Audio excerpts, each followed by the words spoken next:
এখন তো কাঁসা পিতলের ব্যবহার অনেকটাই কমে গেছে। শুভ অনুষ্ঠান ছাড়া এর ব্যবহার প্রায় হয় না বললেই চলে।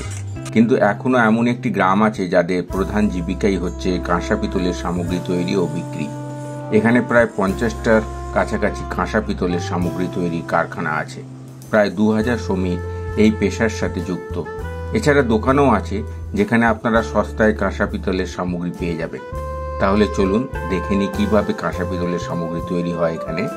আর শেষে দোকানের ফোন নাম্বারও দিয়ে দেব, যাতে আপনারা সহজেই যোগাযোগ করে এখানে আসতে পারেন। তাহলে ভিডিওটি শেষ পর্যন্ত দেখতে থাকুন।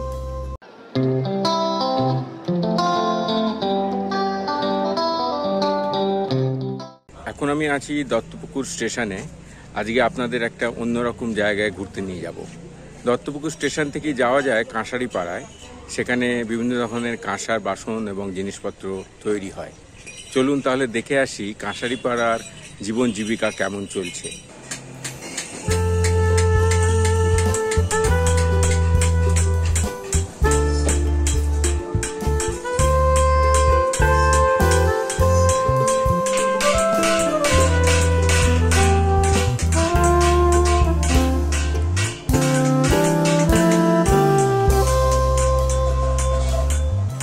কি হচ্ছে এটা দাদা? মাল পুরানো হচ্ছে।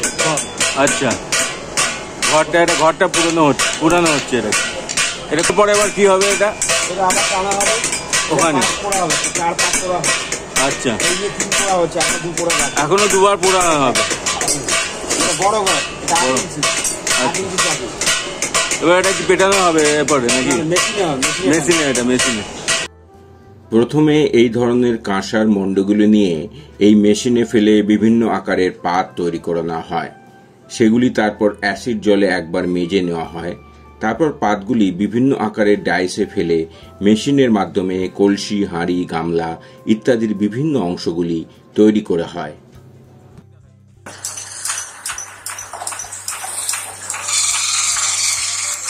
এই যে ডাইস, এটা তাই তো?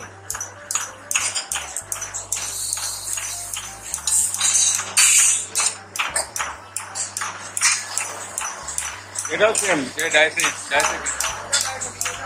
অন্য হ্যাঁ। আচ্ছা, তলাটা 3টে। আচ্ছা, কি ডাইস আছে নাকি? ডাইস আছে।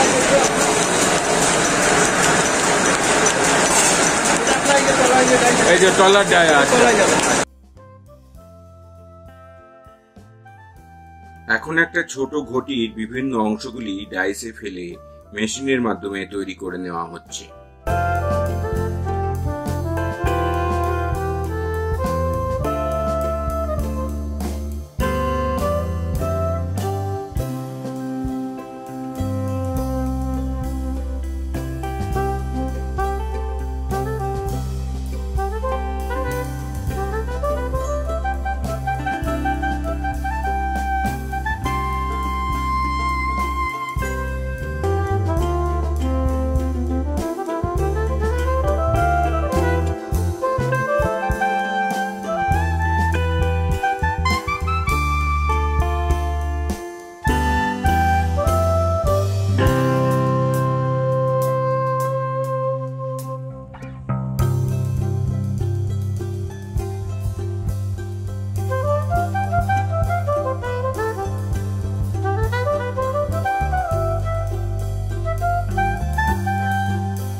পুরো একদম টোটাল কমপ্লিট হলো একটা ঘটি।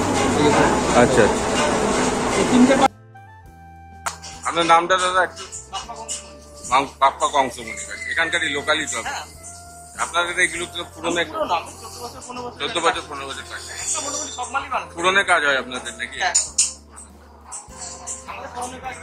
আচ্ছা, সব মালই আমরা বানাতে পারি। আমরা করছি পুরনো, আচ্ছা আচ্ছা। আমাদের হাতের কাজও বানাই, আমাদের নিজেরা বানান। ওগুলো বানানো আচ্ছা আচ্ছা। মেশিনে তৈরির পর বিভিন্ন অংশগুলি এইভাবে জোড়া লাগানো হয়।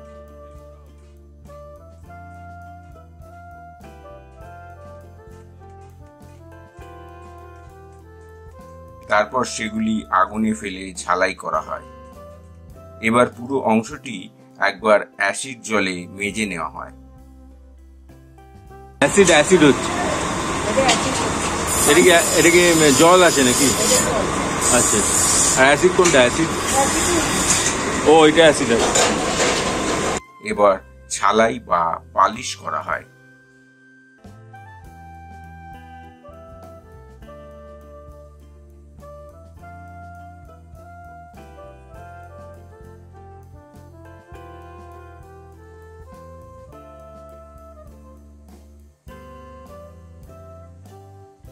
সর্বশেষে বিভিন্ন ধরনের কারুকার্য করে একেবারে বাজারে যাওয়ার জন্য প্রস্তুত করা হয়।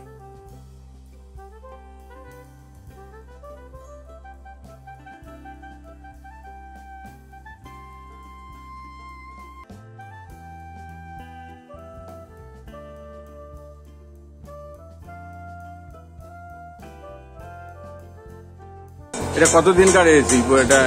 এটা তো মোটামুটি অনেক আগে থেকেই চালু, তবে এত বেশি কারখানা বা এত কাজের লোক জড়িত হয়েছে মোটামুটি আসছে 20-22 বছর। আচ্ছা, আপনাদের কি দোকানও আছে? হ্যাঁ, বাইরে আমাদের নাই। হ্যাঁ, মানে বুঝেছি, অনেকের আছে। বড় বাজারের থেকে কি এখানে দাম কম পড়বে কাঁচা বা এই বাসনগুলো? হ্যাঁ, কিছু কিছু মাল আছে যেটা নাকি আমাদের এখানে উৎপাদন হয় না, সেটা বড় বাজারে একটু কম পাবো। আর আমাদের এখানে যে উৎপাদন হয় সেগুলো এখানে। আচ্ছা আচ্ছা। আপনাদের কারখানাটা কত বছর পুরনো? আমাদের এই কারখানা প্রায় 40 বছর। 40 বছরের পুরনো।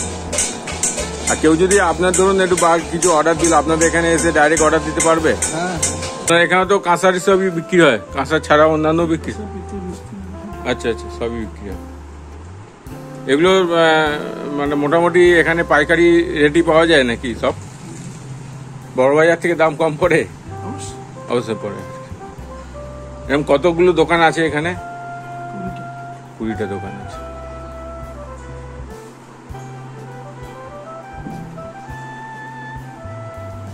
তো যদি আপনার কাছে যোগাযোগ করে, আপনি ধরুন কিছু একটু স্পেশাল কিছু বানাতে চাই, আপনি সেটা অর্ডার নিয়ে বানিয়ে দেবেন?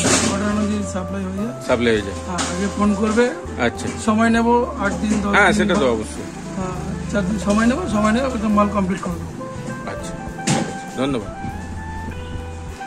তাহলে আপনারা দেখলেন এই দত্তপুকুরের কাঁসারি পাড়ায় কিভাবে এই কাঁসা শিল্পটি চলছে এবং গড়ে উঠেছে, কিভাবে কাঁসার বাসনপত্র তৈরি হচ্ছে এবং বিভিন্ন কাঁসার দোকানও আপনারা দেখতে পেলেন।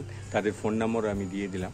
আপনারা যদি কেউ চান কাঁসার বাসনপত্র কিনতে বা অন্য ধরনের কাঁসার জিনিসপত্র তৈরি করতে, তাহলে এদের সাথে আপনারা যোগাযোগ করতে পারেন। আমার এই ভিডিওটি ভালো লাগলে আমার চ্যানেলটিকে প্লিজ সাবস্ক্রাইব করবেন আর বন্ধুদের কাছে বেশি বেশি করে শেয়ার করবেন। ধন্যবাদ।